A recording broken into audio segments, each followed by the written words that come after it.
إن الحمد لله نحمده ونستعينه ونستغفره ونؤمن به ونتوكل عليه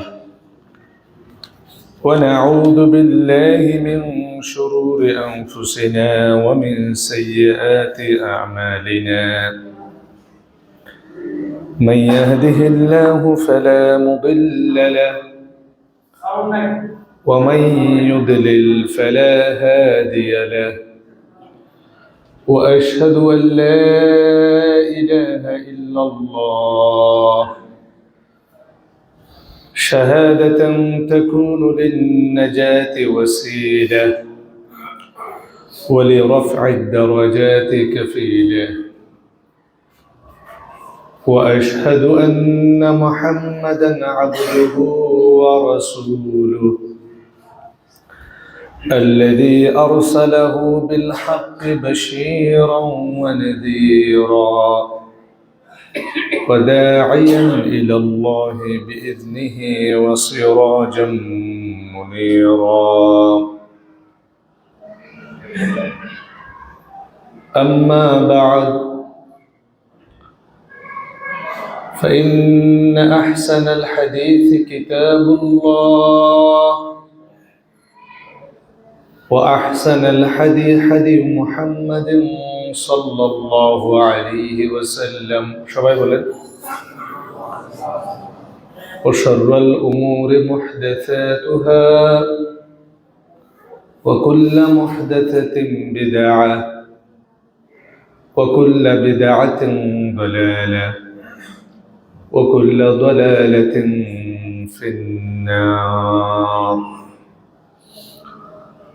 فقال الله تعالى في كلامه المجيد وفرقانه الحميد أعوذ بالله من الشيطان الرجيم يا أيها الذين آمنوا اتقوا الله حق تقاته ولا تموتن إلا وأنتم مسلمون وقال الله سبحانه وتعالى في آية أخرى يا أيها الناس اتقوا ربكم الذي خلقكم من نفس واحدة وخلق منها زوجها وبث منهما رجالا كثيرا ونساء واتقوا الله الذي تساءلون به والأرحام إن الله كان عليكم رقيبا وقال الله سبحانه وتعالى في آية أخرى يا أيها الذين آمنوا اتقوا الله وقولوا قولا سديدا يصلح لكم أعمالكم ويغفر لكم ذنوبكم ومن يطع الله ورسوله فقد فاز فوزا عظيما وقال الله سبحانه وتعالى في موضع آخر إن الله يأمر بالعدل والإحسان وإيتاء ذي القربى وينهى عن الفحشاء والمنكر والبغي يعظكم لعلكم تذكرون আল্লাহ সুবহানাহু ওয়া তাআলার সমস্ত প্রশংসা কৃতজ্ঞতা গুণগান যে আল্লাহ সুবহানাহু ওয়া তাআলা আমাদের প্রত্যেককে ইয়ামুল জুমার দিনে মসজিদে আসার বসার পবিত্র কোরআন ও বিশুদ্ধ হাদিসের আলোকে কিছু কথা শ্রবণ করার তৌফিক দান করেছেন। আল্লাহ সুবহানাহু ওয়া তাআলার দরবারে শুকরিয়া আদায় করে খুতবা শুরু করছি। আলহামদুলিল্লাহ। আইয়ুহাল ইখওয়া ওয়াল আখওয়াতি, সম্মানিত দিনী ভাই বোনেরা, মুসাল্লিয়ান ইকরাম, আজকে আপনাদের সামনে আমার খুতবার বিষয় সন্তান প্রতিপালনে কতিপয় বর্জনীয় কাজসমূহ। এই বিষয়টা নিয়ে আমি আলোচনা পেশ করার চেষ্টা করব, মুস্তাঈনান বিল্লাহ ওয়া হুয়া ওয়ালিয়্যুত তাওফীক। আল্লাহ সুবহানাহু ওয়া তাআলা মানুষকে যতগুলো নেয়ামত দিয়ে আমাদেরকে আকৃষ্ট করেছেন, যতগুলো নেয়ামতের দিকে আমরা আকৃষ্ট হই, একজন পিতামাতা হিসেবে বা একজন মানুষ হিসেবে আল্লাহ সুবহানাহু ওয়া তাআলার যত নেয়ামতে আমরা পুলকিত হই, তন্মধ্যে সবচেয়ে একটি উত্তম নেয়ামত হচ্ছে সন্তান। সেটা আমরা বুঝতে পারি যখন কোনো মানুষের সন্তান হয় না, তখন তার হাহাকার, তার বেদনা, এটা শুধুমাত্র সাধারণ মানুষের কাছে না, অসাধারণ মানুষের কাছেও এই বিষয়টা ছিল। জাকারিয়া আলাইহিস সালাতু ওয়াস সালাম বয়োবৃদ্ধ হয়ে গিয়েছিলেন, কিন্তু ওনার কোনো কি হয়নি, সন্তান হয়নি, একদম শেষ বয়সে গিয়ে। পরে আল্লাহর কাছে দোয়া করেছিলেন, তখন আল্লাহ সুবহানাহু ওয়া তাআলা তাকে সন্তানের সুসংবাদ দিলেন। ফেরেশতা বললেন, ইসমুহু ইয়াহইয়া, তোমাকে আল্লাহ সুবহানাহু ওয়া তাআলা একটা ধৈর্যশীল পুণ্যবান সন্তানের নিশ্চয়তা দিচ্ছেন, সুসংবাদ দিচ্ছেন, যার নাম হবে ইয়াহইয়া। সুবহানাল্লাহ। ইব্রাহিম আলাইহিস সালাতু ওয়াস সালাম অনেক দোয়া করেছেন, যে দোয়াগুলো আমরা নেককার সন্তানের জন্য করি। ইব্রাহিম আলাইহিস সালাতু ওয়াস সালামকেও তার দোয়ার কারণে একদম জীবনের শেষ পর্যায়ে গিয়ে আল্লাহ সুবহানাহু ওয়া তাআলা ইসমাঈল আলাইহিস সালাতু ওয়াস সালামকে দান করেছিলেন, পরে ইসহাক আলাইহিস সালাতু ওয়াস সালামকে দান করেছিলেন। এটা নবী রসুলদের কথা, ওনাদের একটা এক্সপেকটেশন ছিল, আল্লাহর কাছে একটা চাওয়া পাওয়া ছিল, শেষ বয়সেও গিয়ে, একদম বয়োবৃদ্ধ অবস্থায় গিয়ে, আল্লাহ আমাকে আপনি নেককার সন্তান দেন। এটা দ্বারা বোঝাতে চাইলাম, সন্তান পিতামাতার জন্য অনেক বড় একটা নিয়ামত, অনেক বড় একটা আকর্ষণের জিনিস। বিশেষ করে মায়ের সাথে সন্তানের একটা ইন্টারজেনারেশন লিঙ্ক আল্লাহ সুবহানাহু ওয়া তাআলা স্থাপন করে দেয়, যেটাকে আমরা বাংলায় বলি আন্তঃনারীচ্ছেদ্য সম্পর্ক। সন্তানের যদি কিছু হয়, মায়ের কলিজায় টান পড়ে যায়। আল্লাহ সুবহানাহু ওয়া তাআলা সূরাত আলে ইমরান 3 নম্বর সূরা 114 নম্বর আয়াতের মধ্যে বলছেন, যুয়্যিনা লিন-নাসি হুব্বুশ শাহাওয়াতি মিনান নিসাই ওয়াল বানিনা ওয়াল কানাতিরিল মুকান্তারাতি মিনাল যাহাবি ওয়াল ফিদ্দাহ ওয়া খাইলিল মুসাওয়ামা। আল্লাহ সুবহানাহু ওয়া তাআলা ইলা আখিরিল আয়াত সূরাত আলে ইমরানের মধ্যে 14 নম্বর আয়াতে মানুষকে আকৃষ্ট করে এরকম একটা লম্বা লিস্ট দিয়েছেন। 1 নম্বর বলেছেন মিনান নিসা, 1 নম্বর মহিলা, 2 নম্বর ওয়াল বানিনা, সন্তান সন্ততি। সুবহানাল্লাহ। এরপর হচ্ছে ওয়াল কানাতিরিল মুকান্তারাতি মিনাল যাহাবি ওয়াল ফিদ্দাহ, কারি কারি স্বর্ণালঙ্কার, স্বর্ণরূপা, দামি দামি জিনিস। ও খাইলিল মুসাওয়ামা, পছন্দসই ঘোড়া, গাড়ি। ওয়াল আনআমি ওয়াল হারফ, গবাদি পশু, নিজের চারণভূমি, ক্ষেত খামারের জায়গা, ব্যবসা বাণিজ্য। এগুলো হচ্ছে পরের লিস্ট। 2 নম্বর, একজন মানুষের জন্য সবচেয়ে প্রিয় জিনিস কি? তার সন্তান।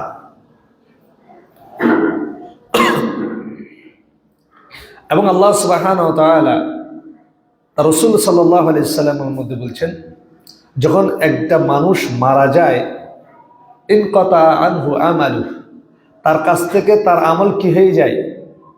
তার সমস্ত আমল বন্ধ হয়ে যায়। আমরা সবাই জানি, কয়টা ছাড়া? ইল্লা মিন সালাত, 3টা ছাড়া। 3 নম্বরের মধ্যে একটা কি? আওয়ালাদিন সালিহ ইয়াদউ লাহ, সৎকর্মশীল সন্তান যে তার পিতামাতার জন্য কি করে? দোয়া করে। সুবহানাল্লাহ। সুতরাং সন্তান পাওয়া যেরকম নেয়ামত, আমরা যেরকম নেয়ামত প্রাপ্ত হই, সন্তান আমাদের জন্য যেমন আকর্ষণীয় একটা জিনিস, বড়ই আকাঙ্ক্ষার একটা জিনিস, ঠিক তেমনি এই সন্তান শুধুমাত্র আমার দুনিয়ার জন্য আকাঙ্ক্ষার জিনিস নয়। আমি আল্লাহর কাছে চাইলাম, আল্লাহ আমাকে 5টা সন্তান দিল, 6টা সন্তান দিল, আমার 2টা ছেলে সন্তান, একটা মেয়ে সন্তান আল্লাহ সুবহানাহু ওয়া তাআলা আমাকে দিল। দুনিয়ার নিয়ামত তো আমি পেয়ে গেলাম, দুনিয়া তো আমার কলিজা ঠান্ডা হলো, আখিরাতে আমি এই সন্তান গিয়ে আমি জান্নাত কোয়ালিফাইড করতে পারবো কিনা, জান্নাতে যেতে পারবো কিনা, এই ব্যবস্থাটাও আমাদেরকে করে যেতে হবে। না হলে আল্লাহ রাসূল সাল্লাল্লাহু আলাইহি সাল্লাম অন্য হাদিসের মধ্যে বলছেন, ফিতনাতুর রাজুলি ফি আহলিহি ওয়া মালিহি ওয়া ওয়ালাদিহি ওয়া জারিহি। আল্লাহ রাসূল সাল্লাল্লাহু আলাইহি ওয়াসাল্লাম কোরআনের আয়াত জানতেন, মানুষের জন্য সবচেয়ে প্রিয় জিনিস হচ্ছে 2 নম্বর সন্তান, নেয়ামতের জিনিস, ভালোবাসার জিনিস। আবার সে রাসূল সাল্লাল্লাহু আলাইহি ওয়াসাল্লাম বলছেন, একটা পুরুষের জন্য 4টা জিনিস হচ্ছে ফিতনা, ওয়ান অফ দেম হচ্ছে সন্তান। একজন পুরুষ, একজন পিতামাতা, এখানে পুরুষের কথা বিশেষ করে বলা হচ্ছে, তার জন্য তার পরিবার হচ্ছে ফিতনা, তার মাল হচ্ছে, সম্পদ হচ্ছে ফিতনা, তার সন্তান হচ্ছে তার জন্য ফিতনা। আল্লাহু আকবার। সুতরাং এই ফিতনাটা যদি আপনি প্রপার গাইডলাইন দিয়ে যদি দুনিয়াতে তৈরি করে যেতে না পারেন, তাহলে এটা আপনার জাহান্নামের কারণ হবে, বলেন নাউযুবিল্লাহ। সন্তান দুনিয়াতে আনা বড় বিষয় নয়, সন্তান আপনি নিয়ামত প্রাপ্ত হলেন, এটা বড় বিষয় নয়।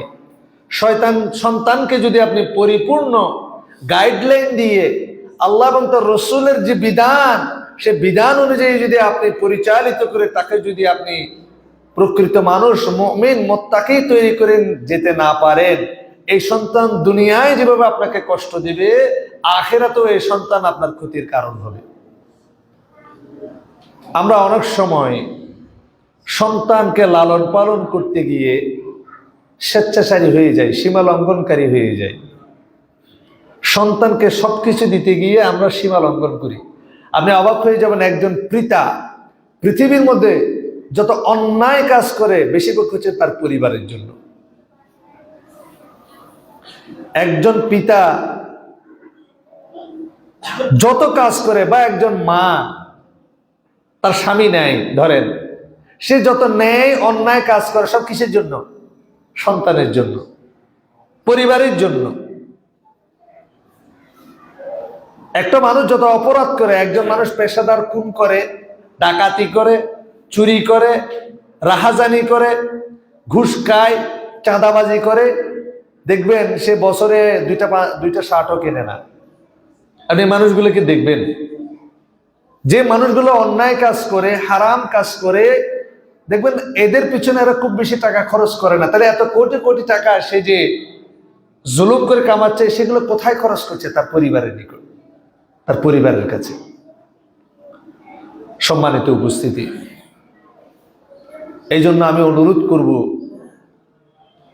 সন্তান যেভাবে আপনারা পেলেন, এই সন্তানকে যদি আল্লাহ সুবহানাহু ওয়া তাআলা রাস্তায় আপনি যদি গড়ে তুলতে চান, মুমিন মুত্তাকি হিসেবে গড়ে তুলতে চান, এই সন্তানকে যদি আপনি আপনার সাদাকায়ে জারিয়া হিসেবে আপনি আপনার দুনিয়ায় রেখে যেতে চান, অথবা আপনার জীবদ্দশায় তাকে হাদিস শিখাতে চান, তাকে আমল শিখাতে চান, যে ওয়াবিল ওয়ালিদাইনি ইহসানা, সে আপনাকে গরু ছাগল কুকুরের মতো ট্রিট না করে মানুষের মতো ট্রিট করবে, যার মাধ্যমে সে জান্নাত পাবে, এই মেন্টালিটির করে গড়ে তুলতে চান, আপনাকে অবশ্যই আপনার সন্তানকে কোরআন এবং বিশুদ্ধ হাদিসের সাথে, আল্লাহ এবং তার রাসূলের সাথে, তার দ্বীনের শরীয়তের সাথে পরিচয় করিয়ে দিতে হবে।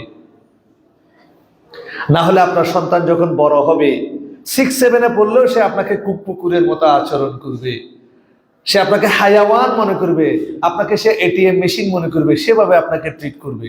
Whose to blame? You have to blame. দোষ কার? আপনার। আপনি তো আপনার সন্তানকে প্রকৃত শিক্ষায় শিক্ষিত করেননি, তার পিছনে লক্ষ লক্ষ টাকা খরচ করেছেন স্মার্ট করার জন্য, and he is over smart now. তাকে স্মার্ট বানানোর জন্য আপনি অনেক টাকা খরচ করেছেন, এখন সে ওভার স্মার্ট হয়ে গেছে, আর কি অসুবিধা কি? সম্মানিত উপস্থিতি, এই জন্য যারাই আমাদের সন্তান, আমাদের যাদের রয়েছে, আমি বলছি না আপনি একটা ভালো ইনস্টিটিউশনে পড়াবেন না, পড়াবেন, কিন্তু ওই ইনস্টিটিউশনে আপনার সন্তানকে আপনি পড়াবেন যেখানে আপনার সন্তানের সাথে তার রবের সাথে কানেক্টেড করে দেওয়া হয়। বলেন সুবহানাল্লাহ। ওই ইনস্টিটিউশনে আপনি আপনার সন্তানকে পড়াবেন যেখানে তার রাসূল সাল্লাল্লাহু আলাইহি ওয়াসাল্লামের ব্যাপারে তাকে প্রকৃত সঠিক জ্ঞান ধারণা দেওয়া হয়। যে টাকা আপনি ওই প্রতিষ্ঠানে আপনার সন্তানের পিছনে খরচ করবেন, ওয়াল্লাহি এটা সাদাকাতুন জারিয়া, এটা সাদাকায়ে জারিয়া, হাদিহি সাদাকা, এটা সাদাকা। আর আল্লাহ রাসূল সাল্লাল্লাহু আলাইহি ওয়াসাল্লাম বলেছেন, মা নাকাসাত সাদাকাতুন মিন মাল, যে ব্যক্তি দান করে তার সম্পদ কখনো কমে না। সুবহানাল্লাহ। এই জন্য আমার অনুরোধ থাকবে, যে সকল দিনী ভাইরা আমাদের রয়েছেন যারা কোরআন ও বিশুদ্ধ হাদিসের অনুযায়ী চলতে চান, তারা অবশ্যই নিজের সন্তানের ব্যাপারে সিনসিয়ার হবেন এবং সন্তানদেরকে দ্বীনি শিক্ষা প্রতিষ্ঠানে পড়ানোর চেষ্টা করবেন। এবং যেখানে দ্বীনি শিক্ষা প্রতিষ্ঠান পাবেন না, সেখানে তাদেরকে আমাদের আকীদা মানহাজের যে বইগুলা রয়েছে সেগুলো এখান থেকে কিনে নিয়ে গিয়ে পারিবারিক তালিমের মাধ্যমে তাদেরকে জ্ঞানটা অর্জন করাবেন। আমাদের অনেক প্রকাশনী বই আছে, একদম প্রিকেজি থেকে শুরু করে, আপনি সময় পাননি, সুযোগ হয়নি, আপনার বিভিন্ন কারণে আপনি ভর্তি করাতে পারেননি, কিন্তু আপনার সন্তানকে কোরআন এবং বিশুদ্ধ হাদিসের সাথে যদি আপনি সম্পর্ক কানেকশন যদি আপনি করে দিতে না পারেন, তাহলে অবশ্যই আপনাকে সেটার জন্য you have to pay the price. দুনিয়াতে আপনাকে সেটা প্রায়শ্চিত্ত করতে হবে, আখিরাতেও সেটা প্রায়শ্চিত্ত করতে হবে। আল্লাহ সুবহানাহু ওয়া তাআলা আমাদেরকে হেফাজত করুক এবং কথাগুলো বোঝার তৌফিক দান করুক। আল্লাহুম্মা আমিন। এবার আসি, আমরা যারা বাচ্চাদেরকে কোরআন ও বিশুদ্ধ হাদিসের আলোকে গড়ে তুলতে চাচ্ছি, আমরা অনেকেই আমাদের সন্তানদেরকে, সোনামণিদেরকে শিক্ষা প্রতিষ্ঠানে ভর্তি করে দিয়েছি যেখানে কোরআন ও বিশুদ্ধ হাদিস অনুযায়ী তারা শিক্ষা অর্জন করছে। এই ক্ষেত্রে আমাদের লাইন ঠিক আছে, আমরা যে স্ট্রেটের মধ্যে আছি, যে পথের মধ্যে আছি, সিরাতের মধ্যে আছি, শারিআর মধ্যে আছি, পথ ঠিক আছে। এক্ষেত্রে আমাদেরকে কিছু কাজ বর্জন করতে হবে। আজকে সে বর্জনগুলো নিয়ে আলোচনা করবো ইনশাআল্লাহ আজিজ। প্রথম বিষয় হচ্ছে পিতামাতা ও সন্তানের মাঝে যোগাযোগের অভাব। বর্তমানে আমাদের সময়ে একটা টেন্ডেন্সি দেখা যায়, আমরা যারা মাদ্রাসা পরিচালনা করি, সন্তানদেরকে মাদ্রাসায় দিয়ে দেওয়ার একটা টেন্ডেন্সি আমাদের গার্জিয়ানদের মধ্যে দেখা যায়, যে সন্তানদেরকে একেবারে দিয়ে দিব। এটা একদম ছোটকাল থেকে শুরু করি। এটার অনেকগুলো কারণ থাকতে পারে। একটা কারণ হচ্ছে পিতামাতা দুইজনেই চাকরি করে এবং সন্তানদেরকে দেখার মতো কেউ নাই। বিশেষ করে আমাদের এই পতেঙ্গা এলাকার মধ্যে এই প্রবলেমটা প্রকট। স্বামীও চাকরি করে, স্ত্রীও চাকরি করে, সন্তানকে দেখবে কি? এই জন্য একটা সন্তানকে আবাসিক দিয়ে দেয়া হয়, ছোট কাল থেকে একটা সন্তানকে আবাসিকে দিয়ে দেয়া হয়। আবার অনেকেই সন্তান দুষ্টু, সন্তানের জ্বালায় সে তার কাজবাজ করতে পারে না, সে একটু রিল্যাক্সেশন হওয়ার জন্য আবাসিকে দিয়ে দেয়।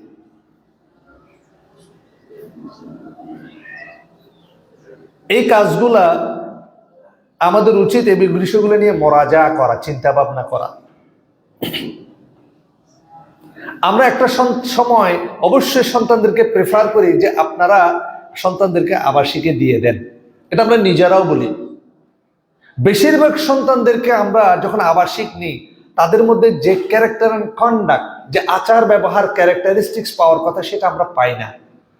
বেশিরভাগ সন্তান দুষ্টু হয়, বেশিরভাগ সন্তান অ্যাগ্রেসিভ মুডের হয়, কথা শুনতে চায় না, বেশিরভাগ সন্তান মিথ্যা কথা বলতে চায়, প্রতারণা করতে চায়, ফাঁকিবাজি করতে চায়, মাদ্রাসা থেকে চলে যেতে চায়, গার্জিয়ানদেরকে ভুল ইনফরমেশন দেয়, ওস্তাদের সাথে খারাপ আচরণ করে। এটার রিজনটা হচ্ছে আপনারা আপনাদের সন্তানদেরকে ছোটবেলা থেকে আপনাদের যে টেন্ডেন্সিটা বিভিন্ন মাদ্রাসায় দিয়েছেন বা কোনো মাদ্রাসায় এমনি দিয়ে দিয়েছেন, ও সেখান থেকে কিছু শিখেনি, উল্টো আরো ওখানে যদি কোনো বৎস্বভাবে কোনো ছাত্রছাত্রী থেকে থাকে, তাদের কাছ থেকে আরো বদ অভ্যাসটা সে শিখে এসেছে। একটা পর্যায়ে গিয়ে আপনি আপনার সন্তানকে আবাসিকে দেবেন। আপনার সন্তান যখন বড় হবে, 6-এ উঠবে, 7-এ উঠবে, তার 10-12 বছর, 12 বছরের উপরে হবে, তাকে আপনি আবাসিকে দেন। এবং এই আবাসিকে দেওয়ার আগে তাকে পিতামাতার কাছ থেকে তার আদব আখলাকটা শিখিয়ে এরপর আপনি আপনার সন্তানকে দেন। তাহলে তাকে আমরা আদর্শ সন্তান হিসেবে গড়ে তুলতে পারবো। এটা আমরা এখন বর্তমানে চ্যালেঞ্জ হিসেবে নিচ্ছি মাদ্রাসাতে। কারণ আমরা যখন একটা সন্তানকে তার সঠিক আদব আখলাকের মধ্যে পাই না, এটা আমাদের চ্যালেঞ্জের সম্মুখীন আমরা হই। এটার প্রধান কারণ আমরা যেটা দেখেছি সেটা হচ্ছে পিতামাতার সাথে সন্তানের যোগাযোগের অভাব, মিসকমিউনিকেশন। অনেক সময় বিষয়টা এমনও হয় যে সন্তানকে আপনি আবাসিক দিয়ে দিয়েছেন, এ কারণেই সন্তান আবাসিকে থাকলে নামাজ কালাম পড়বে, ইবাদত বندگی করবে, হারাম কাজে লিপ্ত থাকে না। কারণ আপনার ঘরের মধ্যে হারামের সয়লাব। আপনি নিজেও নামাজ পড়েন না, আপনার স্ত্রীও সালাত আদায় করে না, আপনি জাহেলি যুগে চলাফেরা করেন, বাসায় টেলিভিশন আছে, আপনি সিনেমা দেখেন, নাটক দেখেন, আপনার বাচ্চা নষ্ট হয়ে যাচ্ছে, বাচ্চাকে বাঁচাই দিয়েছেন। এরকম সেভারাল রিপোর্ট আমরা পেয়েছি। অল্প বয়সে সন্তানদেরকে আবাসিকে দিয়ে দেওয়া, বা আবাসিকে আপনি না দিলেও বাসায় আপনার আছে, আপনার মায়ের কাছে বড় হচ্ছে, আপনার বোনের কাছে বড় হচ্ছে, আপনার শাশুড়ির কাছে বড় হচ্ছে, এই সন্তানটার সাথে পিতামাতার যোগাযোগ নাই বললেই চলে। একটা জিনিস আপনাকে সবসময় মনে রাখতে হবে, পিতামাতার জন্য সবচেয়ে বড় মাদ্রাসা হচ্ছে তার পিতামাতা। একজন সন্তানের জন্য সবচেয়ে বড় মাদ্রাসা, শিক্ষা প্রতিষ্ঠান হচ্ছে তার পিতামাতা। তার পিতামাতা আপনি যা করবেন সে সেটা শিখবে। এই জন্য সন্তান প্রতিপালন করতে হলে আগে আপনাকে নিজেকে ঠিক করতে হবে। আপনি নিজে জাহেল, আপনি নিজে মানুষের সাথে খারাপ আচরণ করেন, আপনি নিজে চুগলখুরি করেন, আপনার আয় রোজগার হারাম, আপনি অশ্লীলতার মধ্যে লিপ্ত থাকেন, আপনি গুনাহের মধ্যে লিপ্ত থাকেন, আর আপনি আশা করেন আপনার ছেলে ইমাম বুখারী, ইমাম মুসলিম হবে। ওয়ার্কলেস থিঙ্কিং, এটা কখনোই সম্ভব নয়। আগে আপনাকে নিজেকে ঠিক হতে হবে। চুলা থেকে ছাই বের হয়, খনি থেকে স্বর্ণ বের হয়, এটা আপনাকে মনে রাখতে হবে। চুলা থেকে কখনো স্বর্ণ বের হয় না। আপনি যদি if you want to produce a gold, আপনি যদি স্বর্ণ প্রোডাকশন করতে চান, আপনাকে স্বর্ণের খনি হতে হবে। তো আপনি নিজেই মানুষের সাথে অশ্লীল ভাষায় কথা বলেন, খারাপ আচরণ করেন, আপনার নিজের লেবাসের দিকে তাকালে আপনাকে মুসলমান মনে হয় না, নাম দিয়ে জিজ্ঞেস করতে হয়। 1971 সালে পাকিস্তানি সেনাবাহিনী যখন বাংলাদেশে আসছিল, মুসলমান খুঁজে পাইতেছে না, এই জন্য লুঙ্গি খুলিগুলি চেক করা লাগছে। কথা বুঝেননি? যে চেক করতেছে তারাও মুসলমান মনে হচ্ছে না। কেন? কারণ মুসলমানদের শাকাল, মুসলমানদের যে ফিতরাত, যে অভ্যাস, ক্যারেক্টারিস্টিক্স, যেটা দেখলে বোঝা যায় এটা মুসলমান, এটা না পাকিস্তানি হানাদার বাহিনীর কাছে ছিল, না আমাদের মুসলমানদের কাছে ছিল। এত বছর হয়ে যাওয়ার পরও আমরা দিনী শিক্ষা প্রতিষ্ঠানে বাচ্চাদেরকে পড়ানোর ব্যাপারে যথেষ্ট আগ্রহী, আলহামদুলিল্লাহ, আমাদের সন্তানরা। কিন্তু নিজেরা কিভাবে পরিবর্তন হবো এটা নিয়ে আমাদের কোনো টেন্ডেন্সি নাই। যার কারণে সন্তানরা যদি বেপথেও যায়, আমরা তাদেরকে কারেকশন করার ব্যাপারে আমাদের কোনো উদ্যোগ থাকে না। এই জন্য সন্তানদের কাছে আপনাকে এখন বলা হচ্ছে, যারা সাইকোলজিস্ট, সাইকিয়াট্রিস্ট, তারা বলছেন সন্তানের সাথে কোয়ালিটি টাইম পাস করার জন্য। কোয়ালিটি টাইম পাস, আমরা এখন কোয়ালিটি টাইম পাস করি, বাচ্চাদের সাথে সম্পর্ক স্থাপন করি। এক সপ্তাহে প্রতিদিন আমি বাচ্চাকে নিয়ে যাওয়ার চেষ্টা করি, বৃহস্পতিবার আবাসিকে এসে ওই যে বিভিন্ন রেস্টুরেন্টে গিয়ে তাকে ভর পেটে ওই যে ঝাল, যত ধরনের ফাস্ট ফুড আছে সবগুলো খাওয়াই দিই। এটা হচ্ছে আমাদের কোয়ালিটি টাইম পাস। বাচ্চাদেরকে সি বিচে নিয়ে যাব, যত অখাদ্য আছে সব খাওয়াই দিব। বাচ্চাদের সাথে আমরা সময় দিই না, বাচ্চাদের সাথে আমাদের কোনো যোগাযোগ নাই। এই জন্য বাচ্চা যা চায় সেটা আমরা তাকে দিই, কোনটা ভালো কোনটা মন্দ যাচাই বাছাই করি না, কারণ আমি তো তাকে সময় দিই না।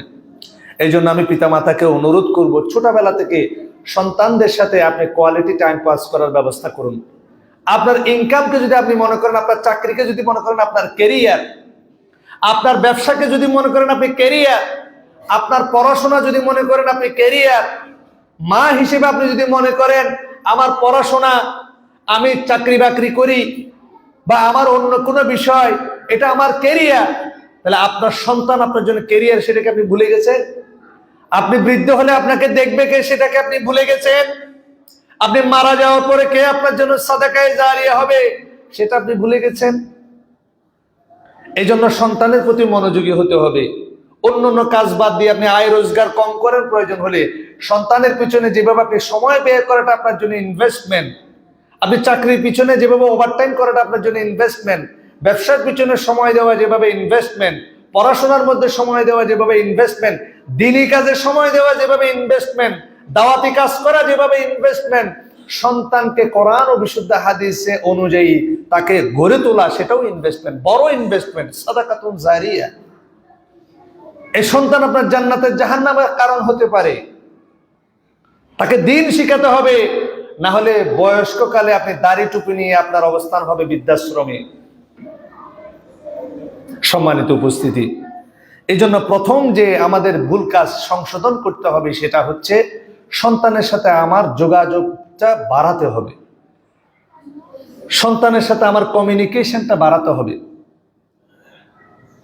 তার সাথে আমাকে ফ্রেন্ডলি বিহেভ করতে হবে। একটা ধারণা আমাদের মধ্যে প্রচলিত এখন বর্তমানে আধুনিকায়নের যুগে, সেটা হচ্ছে আমাদেরকে সন্তানের বন্ধু হতে হবে না। I cannot be friend with my children, আমি আমার সন্তানের সাথে বন্ধু হতে পারি না, আমাকে বন্ধুত্বপূর্ণ আচরণ করতে হবে। অনেক শিক্ষক এটা বলেন, আমাকে ছাত্রের বন্ধু হতে পারে না। You cannot be friends with your students. আপনি আপনার ছাত্রের সাথে বন্ধু হতে পারেন না, তার সাথে ফ্রেন্ডলি বিহেভ হতে হবে, আপনার আচরণটা ফ্রেন্ডলি হতে হবে, but you cannot be friend. আপনার সন্তান যাতে বুঝে আপনি তার মা বাপ, আপনি তার পিতা মাতা, ওই ক্লাসিফিকেশনটা, ওই স্ট্যাটাসটা কিন্তু মেনটেন করতে হবে। কিন্তু বর্তমান সিভিলাইজেশন আমাদেরকে শিখাচ্ছে একদম ইজি অ্যাক্সেস, যা ইচ্ছে তার মা বাবার সাথে শেয়ার করা, না লা ইয়াজুজ, হারাম। ওই ক্লাসিফিকেশনটা আপনি সন্তানকে বুঝাবেন। একটা উদাহরণ দিই, সেটা হচ্ছে আপনি যখন আপনার স্ত্রীর সাথে একান্তে থাকবেন, দরজা যখন বন্ধ থাকবে, আপনার সন্তানকে দরজা ঠেলে ঢুকে যাবে নাকি সে অনুমতি নেবে? বলেন। আপনি যখন আপনার স্বামী স্ত্রী একান্ত সময় বা কোনো কারণে আপনি বসে আছেন, দরজা বন্ধ আছে, দরজা খোলা নেই, সন্তানকে অনুমতি নেবে না ডাইরেক্ট ঢুকে যাবে? এটা হচ্ছে ফ্রেন্ডলি বিহেভ, এটা হচ্ছে আপনার একটা স্ট্যান্ডার্ড। বন্ধু মানে ইজি অ্যাক্সেস, কোনো কি নাই, শরীয়ত আপনাকে সেটা দেয়নি। শরীয়ত আপনাকে সন্তানের সাথে সমস্ত বিষয় শেয়ার করার ইখতিয়ার দেয়নি। ঠিক তেমনি কিভাবে আপনি যোগাযোগ স্থাপন করবেন, একটা 5 বছর বাচ্চার সাথে সম্পর্ক স্থাপন করা, শেয়ার করা, 10 বছরের একটা বাচ্চা, 15 বছরের বাচ্চার বয়সের উপর ভিত্তি করে আপনাকে সম্পর্ক স্থাপন করতে হবে। মেয়ে যদি বড় হয়, তাহলে দেখা যাচ্ছে মার সাথে তার কানেক্টিভিটিটা ভালো হতে হবে, অ্যাক্সেসটা ভালো হতে হবে, মার কাছে সে তার বিষয়টা শেয়ার করবে। ছেলে যদি বড় হয়, ছেলে তার বাবার কাছে বিষয়টা শেয়ার করবে। এভাবে আমাদেরকে কমিউনিকেশন বিল্ড আপটা শিখতে হবে। আশ্চর্য বিষয় হলো সত্য, কমিউনিকেশনের ক্ষেত্রে অধিকাংশ গার্জিয়ান আমরা জাহেল, আমরা জানি না সন্তানের সাথে কিভাবে আচরণ করতে হবে, যোগাযোগ স্থাপন করতে হবে। এটা আমাদেরকে শিখে নিতে হবে। বর্তমানে আলহামদুলিল্লাহ আমাদের সালাফি মানহাজের মধ্যে অনেকেই ইফেক্টিভ প্যারেন্টিং এর ব্যাপারে, পজিটিভ প্যারেন্টিং এর ব্যাপারে অনেক গাইডলাইন দিচ্ছে। আমাদের উচিত এই বিষয়গুলো ফলো করা। আদারওয়াইজ বাচ্চাদেরকে মাদ্রাসা শিক্ষা ব্যবস্থায় শিক্ষিত করেও আমরা কাঙ্ক্ষিত ফল অর্জন করতে পারবো না। 2 নম্বর যে বিষয়টা আমাদেরকে গুরুত্ব দিতে হবে সেটা হচ্ছে সন্তানের ব্যক্তি স্বাতন্ত্র্যকে গুরুত্ব না দেওয়া। আল্লাহ সুবহানাহু ওয়া তাআলা কোরআনের মধ্যে বলছেন, ওয়ালাউ শাআ রাব্বুকা লাজাআলা আন-নাস উম্মাতান ওয়াহিদা। আল্লাহ যদি চাইতেন এই পুরো পৃথিবীর মানুষকে এক উম্মাহ করতে পারতেন। ওয়ালা ইয়াজালুনা মুখতালিফিন, কিন্তু মানুষ সর্বদা মতভেদ করতেই থাকে, মানুষের মধ্যে মতের পার্থক্য থাকেই। ইল্লা মান রাহিমা রাব্বুক, যে আপনার যার প্রতি আল্লাহ রহম করেছে সেটা ব্যতীত পৃথিবীর অধিকাংশ মানুষ মতভেদপূর্ণ জিনিসের মধ্যে লিপ্ত, মতবিরোধের মধ্যে লিপ্ত। মানুষ কখনো একটা বিষয়ে মুয়াফিক হতে পারে না বেশিরভাগ ক্ষেত্রে। যার উপর আল্লাহ রহম করেছেন সে ভিন্ন। ওয়ালিযালিকা খালাকাহুম ওয়া তাম্মাত কালিমাতু রাব্বিক লাআমলাআন্না জাহান্নামা মিনাল জিন্নাতি ওয়ান নাসি আজমাইন। আর আল্লাহ সুবহানাহু ওয়া তাআলা এই জন্যই তিনি তাদেরকে সৃষ্টি করেছেন, এভাবে তোমার প্রভু বাণী পূর্ণতা লাভ করবে, যেটা আল্লাহ সুবহানাহু ওয়া তাআলা বলেছেন কি, লাআমলাআন্না জাহান্নামা মিনাল জিন্নাতি ওয়ান নাসি আজমাইন, আমি নিশ্চয় জাহান্নাম পরিপূর্ণ করব জিন এবং মানুষকে দিয়ে। নাউযুবিল্লাহি মিন যালিক। এই আয়াতটা বোঝার জন্য সূরা যুখরুফের একটা আয়াত আপনার লাগবে, সেটা হচ্ছে ওয়ারাফা'না বা'দাহুম ফাওকা বা'দ দারাজাতিন লিয়াত্তাখিযা বা'দুহুম বা'দান সুখরিয়া। আমি মানুষকে জ্ঞান, বিবেক, বুদ্ধির তারতম্য দিয়ে সৃষ্টি করেছি যাতে তারা একে অন্যকে নিয়ন্ত্রণ করতে পারে। অনেক সময় আমরা সন্তানের কাছ থেকে ওভার এক্সপেকটেশন করি, তার যে সামর্থ্য সেটাকে আমরা বিবেচনা করি না। আমার ছেলে ওস্তাদ হাফেজ হওয়াই লাগবে, আপনি তার চামড়া তুলে ফেলবেন, লা হাওলা ওয়ালা কুওয়াতা ইল্লা বিল্লাহ। এইভাবে কি একটা সন্তানকে হাফেজ বানানো আপনার জন্য ওয়াজিব, ফরজ? একটা সন্তান পারছে না, তাকে যখন বলা হয় আপনার সন্তানকে আপনি কিতাবখানায় দেন, বলেন কি অন্য মাদ্রাসায় নিয়ে যাব, হাফেজ করতেই হবে। যেমন কি ওনার উপর ওহী আসছে তার ছেলেকে হাফেজ করা লাগবে। একজন ওস্তাদ বা একটা সন্তান, আমি আপনাকে একটা একটা একদম সিম্পল একটা স্ট্র্যাটেজি বলে দিই, কারা হাফেজ হতে পারবে। ইন অ্যান এভারেজ একটা হাফেজ যদি ডেলি দুই পৃষ্ঠা সবক দিতে পারে, সে হাফেজ হওয়ার জন্য সবচেয়ে পারফেক্ট। 2 পৃষ্ঠা মিনিমাম তাকে নতুন পড়া দিতে হবে এবং কন্টিনিউ করতে হবে এটা। আর যে সন্তান মিনিমাম 1 পৃষ্ঠা পড়া দিতে পারে তাকে আপনি হাফেজের জন্য ট্রাই করতে পারেন অ্যাটলিস্ট। আর যে ছেলে ডেলি 1 পৃষ্ঠাও দিতে পারে না এবং তার ইয়াদ থাকে না, আপনি যতদিন তাকে হিফজখানে রাখছেন তার সময় নষ্ট করছেন, তার হায়াত নষ্ট করছেন। এখানে অনেক সন্তান আমাদের এখানে আছে, আমাদের দিনী ভাইদের 15-16 বছর বয়সে আমার কাছে এসেছে, ক্লাস 4-এ ভর্তি করিয়ে দিয়েছি, তার একুলো শেষ। হেফজ করে এসেছে 16 বছর বয়স, 17 বছর বয়সে একটা ছেলে এসএসসি পরীক্ষা দেয়, 16 বছর বয়সে আমার কাছে নিয়ে এসেছে ক্লাস 4-এ, আমি তাও নিয়েছি, ছেলেটা ক্লাস 4-এ ভর্তি হওয়ার যোগ্য না। আপনি বুঝতে পারছেন? এবং আরো মজার বিষয়, যে ছেলেটাকে হাফেজ বানানোর জন্য আপনি এত সময় নষ্ট করলেন, তার হেফজের ইয়াদও নাই, সে হেফজ ভুলে গেছে। একুলো শেষ। ব্যক্তি স্বাতন্ত্র্যকে গুরুত্ব দিতে হবে, সন্তানের মেধা, তার বুদ্ধিমত্তাকে গুরুত্ব দিবেন। এটা আফসোস করার কিছু নয়, অনেক ব্যক্তি মাইন্ড করে ফেলেন আমার সন্তানকে দুর্বল নাকি, লা হাওলা ওয়ালা কুওয়াতা ইল্লা বিল্লাহ। এই আয়াতকে আপনি বিশ্বাস করেন না? এটা সূরা যুখরুফের আয়াত। আল্লাহ মানুষকে এইভাবে সৃষ্টি করেছেন এই জন্য আমাদের মধ্যে কেউ আলেম, কেউ মুহাদ্দিস হয়, কেউ ডাক্তার হয়, কেউ ইঞ্জিনিয়ার হয়, কেউ ব্যবসায়ী হয়, কেউ আবার মেথর হয়, কেউ রিক্সাওয়ালা হয়। এটা আল্লাহ বিবেক দিয়ে এভাবে তৈরি করে দিয়েছেন, নাহলে তো দুনিয়া চলতো না রে ভাই। সবাই যদি ডাক্তার হয়ে যেত তো দুনিয়া চালাতে কে, নার্স কে হইতো, ওয়ার্ড বয় কি হতো? এই সাধারণ বিবেক বুদ্ধিটা আমাদেরকে বুঝতে হবে।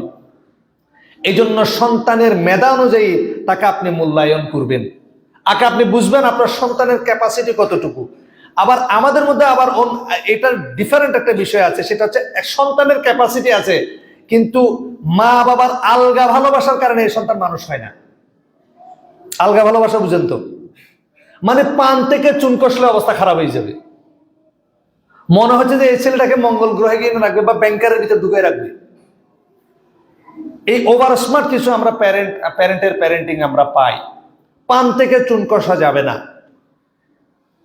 আপনাকে বুঝতে হবে এটা আপনার পরিবার নয়, একটা শিক্ষা প্রতিষ্ঠান কখনো ফ্যামিলি হতে পারে না। অবশ্যই আমরা এগ্রিক, আমরা যেহেতু আমরা সন্তানদের দায়িত্ব নিয়ে থাকি, কখনো একজন শিক্ষক পিতামাতার রিপ্লেসমেন্ট নয়। মা বাবা যেটা পারে এটা কখনো শিক্ষক পারবে না। দে ট্রাইড দেয়ার বেস্ট, তারা তাদের সর্বোচ্চটা চেষ্টা করে। আপনাকে একটা জিনিস বুঝতে হবে, আপনার পরিবার, আপনার সন্তান হচ্ছে 1 বা 2 জন। একটা মাদ্রাসায় 200 থেকে 500 ছেলে স্টুডেন্ট থাকে, তাদের একটা লিমিটেশন আছে।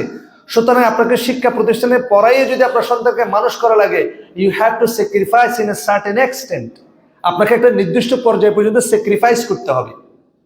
তার বেসিক স্ট্যান্ডার্ড যদি ঠিক থাকে আপনাকে তার সাথে চালিয়ে যেতে হবে, নাহলে আপনার সন্তান আপনার এই আলগা প্যারেন্টিং এর কারণে, ওভার স্মার্ট প্যারেন্টিং এর কারণে সন্তান নষ্ট হয়।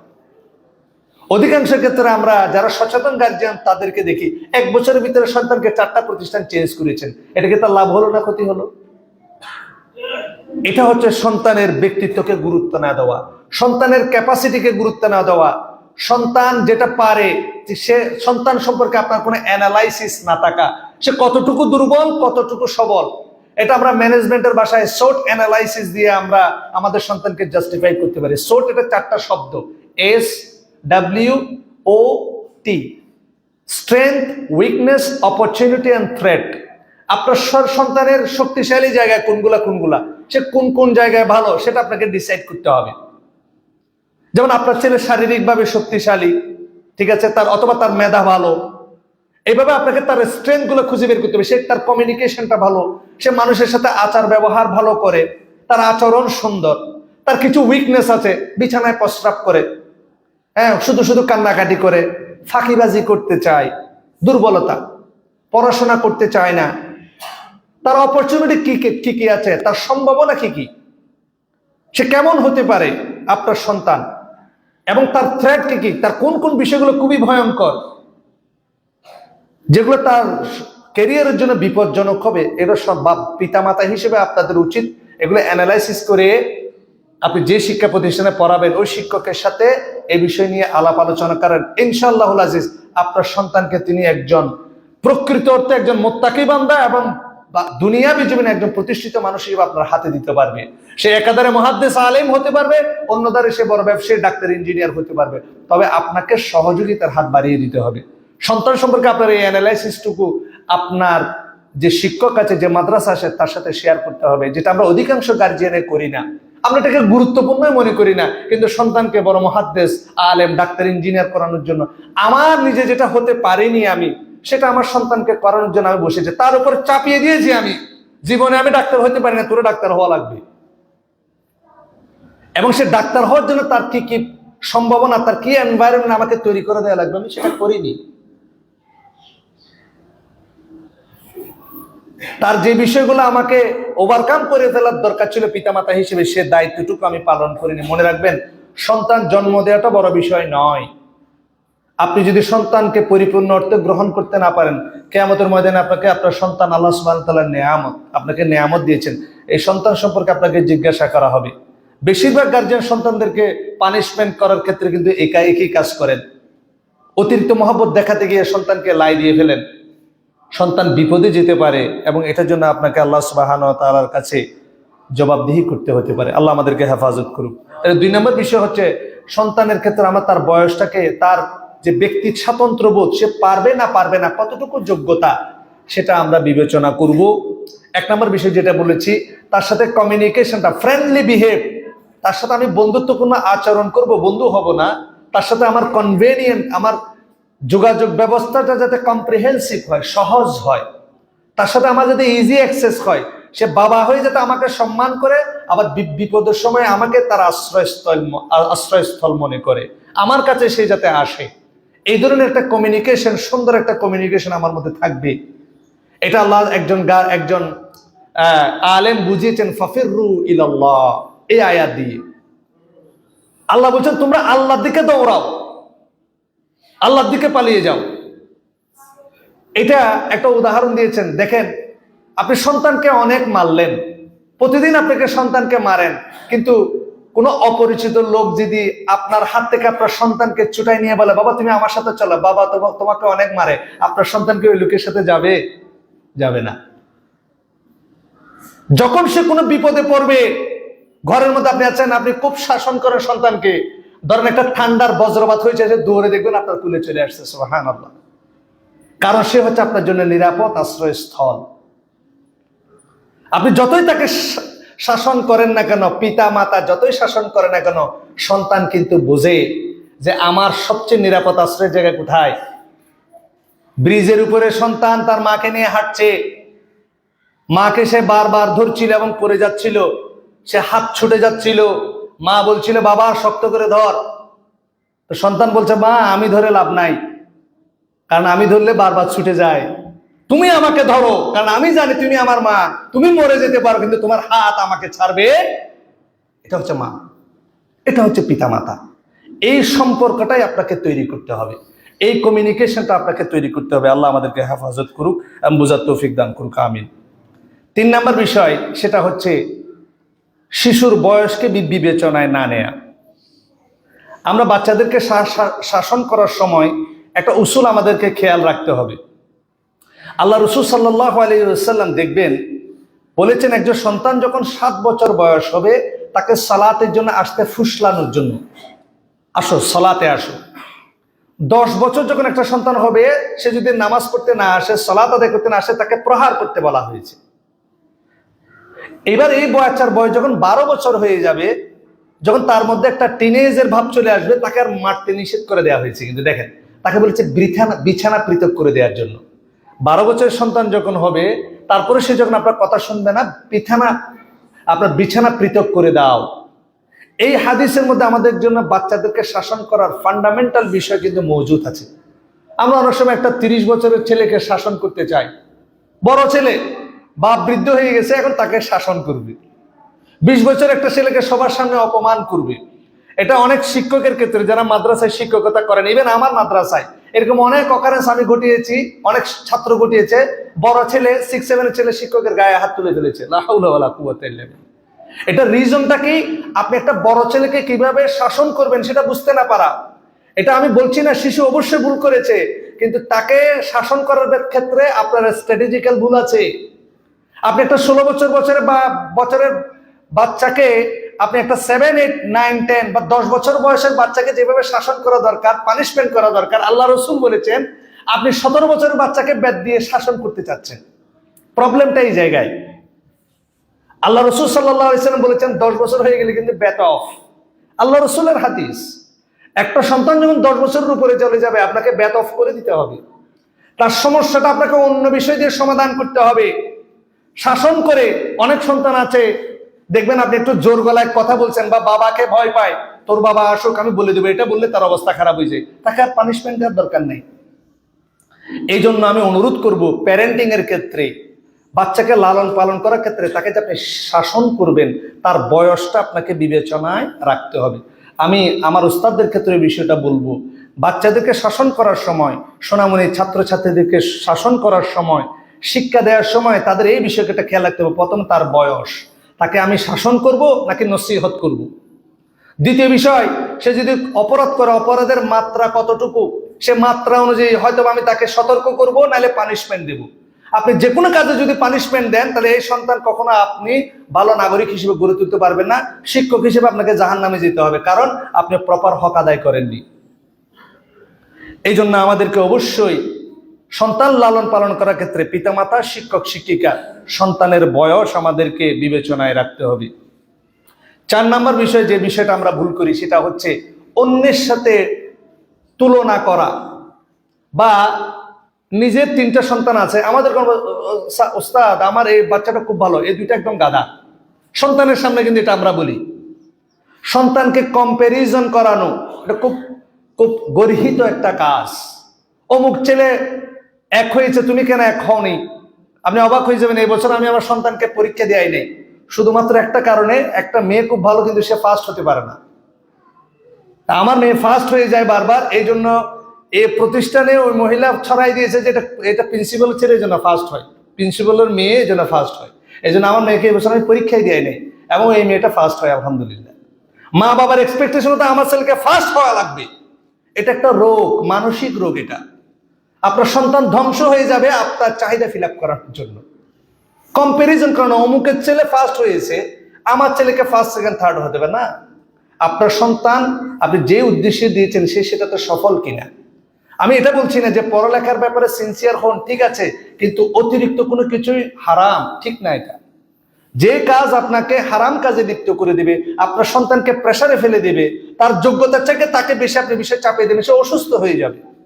তার যোগ্যতা অনুযায়ী আপনি তাকে মূল্যায়ন করবেন। আপনি মাদ্রাসার শিক্ষকের সাথে পরামর্শ করবেন, প্রিন্সিপালের সাথে গিয়ে পরামর্শ করবেন, ভাইস প্রিন্সিপালের সাথে গিয়ে পরামর্শ করবেন। ওস্তাদ বাচ্চাকে তো 1 বছর পড়ালেন, কেমন দেখছেন, আমার বাচ্চা কোন জায়গায় হলে ভালো হয়। এবং শিক্ষক শিক্ষিকাদেরকে অনুরোধ করব, আপনারা একটা ভাইটাল, আপনারা রাগ, ক্ষোভ, অপমান, হিংসা বিদ্বেষের উপরে উঠে আপনি কিন্তু শিক্ষক, আপনাকে এমন পরামর্শ দিতে হবে যে পরামর্শটা তার জন্য খায়ের, না হলে আপনার এই পরামর্শ আপনার জন্য জাহান্নামের কারণ হবে। সঠিক পরামর্শ আপনি দেবেন। এবং শিক্ষক শিক্ষিকাদের ক্ষেত্রে কিন্তু এই জিনিসটা হয় ক্লাসরুমের মধ্যে কম্প্যারিজন করানো। এই জন্য আমরা শিক্ষক ট্রেনিং এর ক্ষেত্রে বলে দিই, দুর্বল ছেলেকে আগে টার্গেট করা এবং তাকে প্রমোট করা। তাকে যে সে যদি একটাও পারে তাকে বেশি বেশি তাকে প্রমোট করা, তাহলে একটা দুর্বল স্টুডেন্ট এভাবে উঠে আসবে। কখনো তাকে আন্ডারস্টিমেট করে, নিচু হীনমন্য করে একটা সন্তানকে আপনি কখনো বড় মানুষ করতে পারবেন না। এই জন্য আপনার সন্তান যদি কিছু না পারে, ফার্স্ট, সেকেন্ড, থার্ড সে হতে পারেনি, পুরস্কার অ্যাচিভ করতে পারেনি, আপনার চাহিদা মতো সে রেজাল্ট আনতে পারেনি, তাকে তিরস্কার করবেন না। সে যতটুকু অ্যাচিভমেন্ট পেয়েছে সেজন্য তাকে আপনি মারহাবা দেবেন এবং তার ভুলগুলোর ব্যাপারে আপনি বলবেন, ইনশাআল্লাহ আগামীবারে আপনি একটু সতর্ক হলে ঠিক হয়ে যাবে, আমার সন্তান পারবে ইনশাআল্লাহ। 5 নম্বর বিষয় হচ্ছে সন্তানদের মধ্যে সমতা ও ইনসাফ বজায় না রাখা, যেটা আমি খুতবার শুরুতে আপনাদেরকে সূরা নাহলের 90 নম্বর আয়াত তেলাওয়াত করে শুনিয়েছি। আল্লাহ সুবহানাহু ওয়া তাআলা বলছেন, ইন্নাল্লাহা ইয়া'মুরু বিল আদলি ওয়াল ইহসান ওয়া ইতা'i যিল কুরবা।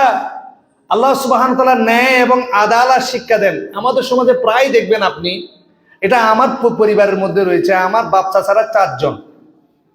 যখন আমার বাবা জন্মগ্রহণ করে এবং আমার চাচা জন্মগ্রহণ করে, তাদেরকে আমার দাদা 18 ঘন্টা করে লিখিত দেয়, 14 ঘন্টা বা 18 ঘন্টা লিখে দিয়ে দেয়। এরপরে আমার আরো 2 জন চাচা জন্মগ্রহণ করে, কিন্তু তাদেরকে লিখিতভাবে দেয়া হয় 6 ঘন্টা করে, তাও ওনাদের কিনা টাকায় জায়গা, মানে চাচারা বিদেশ থেকে টাকা পাঠিয়েছেন, ওই টাকা দিয়ে জায়গা কিনে তাদের নামে লিখে দেওয়া হয়েছে। তার বাপের সম্পত্তি কোথায়? অধিকাংশ ক্ষেত্রে ছোটবেলা থেকে আমরা অনেক সন্তানকে আমরা এক চোখে দেখি না, সব সন্তানকে। কিছু সন্তানকে আমরা প্রায়োরিটি দিই আর কিছু সন্তানকে আমরা প্রায়োরিটি দিই না। আচ্ছা, আমার একটা প্রশ্ন, একটা সন্তান অটিস্টিক, ব্রেন কম, তার হাত একটা অচল, পা একটা অচল, দুর্বল, তাকে বেশি আপনি গুরুত্ব দিবেন নাকি আপনার যে বাচ্চাটা সচল তাকে বেশি গুরুত্ব দিবেন? বলেন তো। যে বাচ্চাটা দুর্বল তাকে আপনার বেশি টেক কেয়ার করার কথা না, কারণ সে দুর্বল, কিন্তু আমরা করি উল্টা। ভালো ছেলেটাকে ভালো স্কুলে পড়াও, আরে রে 3 খানায় দিয়ে দাও, কোনো মতে ফাতিহা টাতিহা মিলাদ টিলাদ করে সংসার টংসার চালাবে। হারাম। সম্মানিত উপস্থিতি, সন্তানদের ক্ষেত্রে সমতা বজায় রাখবেন, ইনসাফ করবেন। নাস্তা যদি আপনি নিয়ে আসেন, আপনার 3টা সন্তান, ছেলে মেয়ে, সবার জন্য একই। অনেক সময় আবার আমরা মেয়েদেরকে প্রায়োরিটি কম দিই, আমার সন্তান বড় হলে আমাকে খাওয়াবে, এজন্য মেয়েকে দিলেও কি না দিলেও কি না। সন্তান সমানভাবে আপনাকে ইনসাফ বজায় রাখতে হবে। এটা বড় হয়ে পর্যন্ত আমাদের মেন্টালিটির মধ্যে এটা থেকে যায়। সন্তান যেটা ভালো লাগে তাকে সম্পত্তি বেশি দিই, যেটা ভালো লাগে না তাকে সম্পত্তি থেকে বঞ্চিত করি। ছোটবেলা থেকে আমরা কিন্তু এই কাজ করে থাকি, এটা আমরা প্রায় দেখি। যখন 2-3টা বাচ্চা একসাথে পড়ে, বাবা মা অনেক সন্তানকে, আমাদের মধ্যে দেখা যায় 2টা সন্তান এখানে পড়ে, একটা ছেলেকে খুব আদর করে, মানে তার অনেক কিছু, কিন্তু আরেকটা ছেলেকে সেভাবে সে কি করে না। আপনার এই বিষয়গুলো কিন্তু সন্তানরা কিন্তু রিড করে, সে বুঝতে পারে যে আমাকে আমার বাবা বেশি পছন্দ করেন। মনে রাখবেন, আপনার সন্তান যদি দুর্বল হয় তাকে আপনাকে বেশি প্রায়োরিটি দিতে হবে। 6 নম্বর বিষয় হচ্ছে সন্তানকে দায়িত্ব না দেওয়া। এটা আমাদের একদম ডিজিজের মতো হয়ে গেছে, রোগের মতো। আমাদের সময় আমাদের অনেক গার্জিয়ান আমাদের কমপ্লেন করেন যে দেখেন আমরা কমপ্লেন পেয়েছি, সন্তানকে দিয়ে আপনারা কাজ করান, খবরদার সন্তানকে কোনো কাজ করাবেন না, আপনার সন্তানকে আপনি ধ্বংস করে দিচ্ছেন। জানেন, পৃথিবীর সবচেয়ে উন্নত মানের স্কুলিং ধরা হয় জাপানের স্কুলকে। আপনারা একটু ইউটিউবে গিয়ে দেখবেন, ইউটিউবে তো অনেক কিছু দেখেন, একটা জিনিস দেখবেন, জাপানে কেন স্কুলের ম্যানেজমেন্টটা সবচেয়ে উত্তম। জাপানের স্কুলগুলোতে কোনো আয়া থাকে না, কোনো কেয়ারটেকার থাকে না। জানেন, এত বড় উন্নত একটা দেশ, সেখানে টয়লেট পরিষ্কার করে বাচ্চারা। আর আপনাদের এখানে যদি মাদ্রাসা শুনেন যে টয়লেট পরিষ্কার করছে, তাহলে তো অবস্থা খারাপ। এখানে পতেঙ্গা ফাজিল মাদ্রাসার একজন সিনিয়র একজন আলেম বসা আছেন, তার উস্তাদ তাকে নাকি বলেছিলেন, আমার সাথে গল্প করছিলেন যে নাম ধরে, আমি নাম বলছি না ওনার, যে তুমি কি মাদ্রাসার টয়লেট পরিষ্কার করেছিলে? তাহলে তোমার মধ্যে অহংকার যায়নি, এখনো তাকাব্বুরি আছে। সুবহানাল্লাহ। এরপর দিন তিনি টয়লেট পরিষ্কার করে দিয়েছিলেন। সন্তানদেরকে, জাপানের স্কুলে সন্তানদেরকে ঝাড়ু দেওয়া শেখানো হয়। শুধুমাত্র প্রতিষ্ঠানের কাজ নয়, তারা সোশ্যাল ওয়ার্ক করায় সন্তানদেরকে, তারা এক্সপেরিমেন্ট করায়। আপনার সন্তান 6 বছর পরে, 6 বছর আপনার সন্তানের বয়স, সে বুঝে আপনার বাসায় কাজের মেয়েকে, তাকে সে অর্ডার করে, এই বুয়া এদিকে আসো, তুমি আমার সামনে আসবে না, তুমি আমাদের সমান নয়, তুমি বুয়া, কাজের বুয়া, আমাদের এখানে থাকো, এতিম গরিব। এই সন্তানগুলোকে আমরা কিন্তু এই কাজগুলো শিখাই। এই সন্তান কিন্তু আপনাকে বড় হয়ে বৃদ্ধাশ্রম পাঠাবে, কারণ আপনি বিছানায় প্রস্রাব করবেন, পায়খানা করবেন, সেটা পরিষ্কার করার তার সময় কই? আপনি যে তাকে ওই স্ট্যান্ডার্ডে বড় করেননি। শিক্ষককে সম্মান করা, শিক্ষকের একটা কোনো কাজ করে দেওয়া, এটা যুগ যুগান্তর ধরে এটা সন্তান একটা ছাত্রের আদব হিসেবে কাজ করে যাচ্ছে। আমরা ওই জায়গায় হাত দিয়েছি।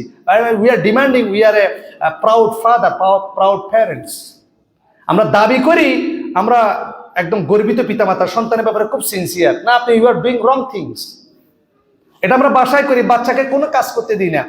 ক্লাস 6 এর দুটা মেয়ে এখানে ভর্তি হয়েছে, আমি তাদেরকে জিজ্ঞেস করেছি, ওনার পিতা আমার এই জুমার খুতবায় বসে আছেন, আপনার দুইটা মেয়েকে আমি জিজ্ঞেস করেছি তারা ভাত রান্না করতে পারে কিনা, না। তারা কোনো রান্না করতে পারে কিনা, না। তারা ঘরের কোনো কাজে হেল্প করে কিনা, না। What kind of children you are bringing, you are bringing what kind of children. কোন সন্তানদেরকে আপনি বড় করছেন? এই মেয়ে যার পরিবারে যাবে সে সুখী হবে না দুঃখী হবে বলেন? লা হাওলা ওয়ালা কুওয়াতা ইল্লা বিল্লাহ। মনে কষ্ট পাওয়ার কিছু নাই। আবার এই সন্তানদের পড়ালেখার অবস্থাও ভালো না, আপনি তাকে রেসপন্সিবিলিটি দেন। আপনি যখন বাসায় যাবেন, আপনি আপনার ওয়াইফকে কাজ বলবেন না, আপনার ছেলেকে বলবেন, এই তুমি আমার জন্য এটা নিয়ে আসো, তুমি আমার এই কাপড়টা, আপনার মেয়েকে বলবেন তুমি আমার কাপড়টা ধুয়ে দাও। গিভ দেম রেসপন্সিবিলিটি, তাদেরকে এটা শেখান। আপনার বাসায় যারা চাকরি করে এদেরকে যাতে খালা ডাকে, সম্মান করে। গরিব দুঃখী এতিম মিসকিন বলতে কিছু নাই, খবরদার। ইন্না আকরামাকুম ইনদাল্লাহি আতকাকুম, আমরা সবাই বনি আদম, আমার সন্তান। কাউকে ছোট করে বড় করে দেখা যাবে। আমাদের সন্তানদের মধ্যে অনেকে বলে ওর নাস্তা নাই কেন, এ মনে হয় গরিবের ছেলে। আমাদের বাচ্চারা বলে মাদ্রাসার মধ্যে, এ জানো ও কিন্তু গরিব, এই জন্য ওর নাস্তা নাই। অনেক ডিফেন্সের চাকরি করেন অনেকের সন্তান আছে এত অহংকারী, বলে তুমি ফকিন্নির বলা, ফকিন্নির ছেলে, এরকম কথা বলে, তুমি তো ফকিন্নির ছেলে। এটা কাদের থেকে শিখেছে? ফ্রম আস, আমাদের থেকে শিখেছে। আর আপনারা ডিমান্ড করতেছেন, স্যার ওস্তাদ আমার ছেলেকে ইমাম বুখারী বানাই দিবেন, ইমাম ইবনে তাইমিয়া বানাই দিবেন। কাল্লা কাল্লা, সম্ভব নয়। আল্লাহ সুবহানাহু ওয়া তাআলা আমাদেরকে হেফাজত করুক, আল্লাহুম্মা আমিন। শেষ যে বিষয়টা, সেটা হচ্ছে মাত্রাতিরিক্ত নিষ্ঠুরতা, নির্মমতা, নির্দয়তা। অনেক সময় আমরা এখন বললাম যে অতিরিক্ত আদর করা, আবার অনেক সময় উল্টা দেখা যায় যে অতিরিক্ত শাসন করা। কোনো কিছু হইলে মায়ের, আবার আমাদের একটা অভ্যাস আছে, মায়ের উপর ওষুধ নাই। আমাদেরকে বলে যান ওস্তাদ শুধু চামড়া রাখবেন, মানে চামড়া আপনার, হাড্ডি আমার। এইভাবে আসলে পড়াশোনা হয় না, এগুলো রং থিঙ্কিং। আল্লাহ রাসূল সাল্লাল্লাহু আলাইহি ওয়াসাল্লাম বলেছেন, মান ইউহরামির রিফকা ইউহরামিল খায়রা, যে ব্যক্তি কোমলতা থেকে বঞ্চিত সে সমস্ত কল্যাণ থেকে বঞ্চিত। এটা আমি বিশেষ করে শিক্ষকদের প্রতি নসিহত করব। অনেক সময় শিক্ষকদেরকে এটা চ্যালেঞ্জ করা লাগে, একটা ছেলে অন্যায় করেছে, তার হাত ধরে রাখতে আমার অবস্থা খারাপ হয়ে যায়। বারবার মিটিং করা লাগে, উস্তাদ মানে মায়ের ট্রেনিং দেওয়া লাগে শিক্ষকদেরকে। বিশেষ করে হিফজে নাজেরাতে আবাসিকে যে সকল শিক্ষকরা আসেন, অনেক সময় ওনাদেরকে আমরা কন্টিনিউ রাখতে পারি না, 2-3 মাস পরে বিদায় করে দেওয়া লাগে। অনেক সময় 1 মাস 15 দিনের সময় বিদায় করা লাগে। শুধু এটা, এই হাদিসটা আপনার জন্য, যারা মাদ্রাসা শিক্ষার মধ্যে রয়েছেন, আবাসিক শিক্ষক হিসেবে রয়েছেন, আর পিতামাতার মধ্যে যারা কঠোর স্বভাবের, কোনো কিছু হলে শুধু সন্তানকে মারেন। আল্লাহ রাসূল সাল্লাল্লাহু আলাইহি ওয়াসাল্লাম বলেছেন, যার অন্তরে কোমলতা নেই সে সমস্ত খায়ের থেকে বঞ্চিত, কল্যাণ থেকে বঞ্চিত। আপনাকে অবশ্যই কোমল হতে হবে, কষ্ট সহিষ্ণু হতে হবে, পেশেন্ট হতে হবে। আল্লাহ হালিম। আপনি এত অপরাধ করার পরে আল্লাহ সুবহানাহু ওয়া তাআলা আপনাকে শাস্তি দেন। একটা ছোট্ট মাসুম বাচ্চা ভুল করেছে, তার ভুলের মাত্রা অনুযায়ী আপনি তাকে শাসন দিবেন। সামান্য ভুলের কারণে আপনি তার পিঠ ফেটে দিচ্ছেন, আপনাকে কিয়ামতের ময়দানে এটার জন্য জবাবদিহি করতে হবে। আপনি শুধু একটা কাজের কারণে জাহান্নামে যাবেন। একটা বিড়ালকে যদি বেঁধে রাখার কারণে একটা নেককার মানুষ জাহান্নামে যায়, তাহলে আপনি একটা সন্তানকে সবাক আদায় করার জন্য যে মারলেন এভাবে, অবশ্যই আল্লাহর কসম কিয়ামতের ময়দানে জবাবদিহি করতে হবে। একটা নিষ্পাপ বাচ্চাকে আপনি এভাবে পানিশমেন্ট দিলেন কেন? আপনাকে মাত্রা নির্ধারণ করতে হবে, আল্লাহকে ভয় করতে হবে। এবং পিতামাতার ক্ষেত্রে একই কথা, সন্তানের ক্ষেত্রে অতিরিক্ত পানিশমেন্ট আপনার জাহান্নামের কারণ হবে। অতিরিক্ত পানিশমেন্ট দেওয়া যাবে না। আপনাকে অবশ্যই আল কাসতু ফিল গিনা ওয়াল ফাকর, যেমন আল্লাহ বলেছেন, দারিদ্রতা এবং সচ্ছলতায় মধ্যম পন্থা অবলম্বন করা। প্রত্যেকটা ক্ষেত্রে মধ্যমপন্থী হবেন। অতিরিক্ত ভালোবাসাও যেমন খারাপ, অতিরিক্ত নিষ্ঠুরতা, নির্মমতাও খারাপ। এই দুইয়ের মাঝে আপনাকে অবস্থান করতে হবে। আপনাকে প্রথম প্রায়োরিটি দিতে হবে নসিহা, দ্বিতীয় প্রায়োরিটি আপনাকে দিতে হবে, প্রথম প্রায়োরিটি আল্লাহর কাছে দোয়া করা। কি করা? দেখেন ইব্রাহিম আলাইহিস সালাম আল্লাহর কাছে দোয়া করেছেন, জাকারিয়া আলাইহিস সালাম আল্লাহর কাছে দোয়া করেছেন, রব্বি হাবলি মিনাস সালিহিন, রব্বানা হাব লানা মিন আজওয়াজিনা ওয়া যুররিয়াতিনা কুররাতা আয়ুন ওয়াজআলনা লিল মুত্তাকিনা ইমামা। চক্ষু শীতলকারী সন্তান আমাকে আল্লাহ দান করুন, সালেহিন সন্তান আমাকে দান করুন। আল্লাহ রাসূল শিখিয়েছেন, আল্লাহুম্মা ইন্নী আউযু বিকা মিন ওয়ালাদিন ইয়াকুনু আলাইয়া রিবান, আল্লাহ এমন সন্তান থেকে আপনি আমাকে হেফাজত করুন, আমাকে এমন সন্তান দিয়েন না যে বড় হয়ে আমার উপরে মাতব্বরি করবে। দোয়া করবেন প্রথমে। 1 নম্বর হচ্ছে দোয়া, 2 নম্বর হচ্ছে নসিহা, 3 নম্বর হচ্ছে তার ক্যারেক্টারিস্টিক্স বুঝে সে অনুযায়ী ব্যবস্থা নেওয়া, হয় শাসন করা, হয় হালকা বেত্রাঘাত করা, অথবা অন্য কোনো পথ অবলম্বন করা। এবং অবশ্যই বয়সের বিষয়টা বিবেচনায় রাখা। সর্বশেষ যে বিষয়টা, সন্তানকে যদি আপনি মাদ্রাসায় বা কোনো শিক্ষা প্রতিষ্ঠানে দিয়ে থাকেন, সন্তানের ক্যারিয়ার ডেভেলপমেন্ট করার জন্য বা তার ক্যারেক্টারিস্টিক্স বোঝার জন্য তৎসংশ্লিষ্ট যে শিক্ষক, সেটা প্রাইভেট টিচার হতে পারে, মাদ্রাসার শিক্ষক হতে পারে, তাদের সাথে কাউন্সিলিং করে সিদ্ধান্ত নেবেন। কখনো নিজে একলা সিদ্ধান্ত নেবেন না, সন্তানের বক্তব্যের উপর ভিত্তি করে পার্সোনাল কোনো সিদ্ধান্ত নেবেন না। সম্মিলিত সিদ্ধান্ত যদি আপনি নিতে পারেন, আশা করা যায় ইনশাআল্লাহ আমাদের সম্মিলিত প্রয়াসের মাধ্যমে আমরা একটা ভবিষ্যৎ মুত্তাকি মুমিন ভবিষ্যৎ প্রজন্ম উপহার দিতে পারবো। আল্লাহ সুবহানাহু ওয়া তাআলা আমাদেরকে তৌফিক দান করুক। আল্লাহুম্মা আমিন। আকুলু কওলি হাযা ওয়া আস্তাগফিরুল্লাহ লি ওয়া লাকুম ফাস্তাগফিরুহু ইন্নাহু হুয়াল গফুরুর রহিম।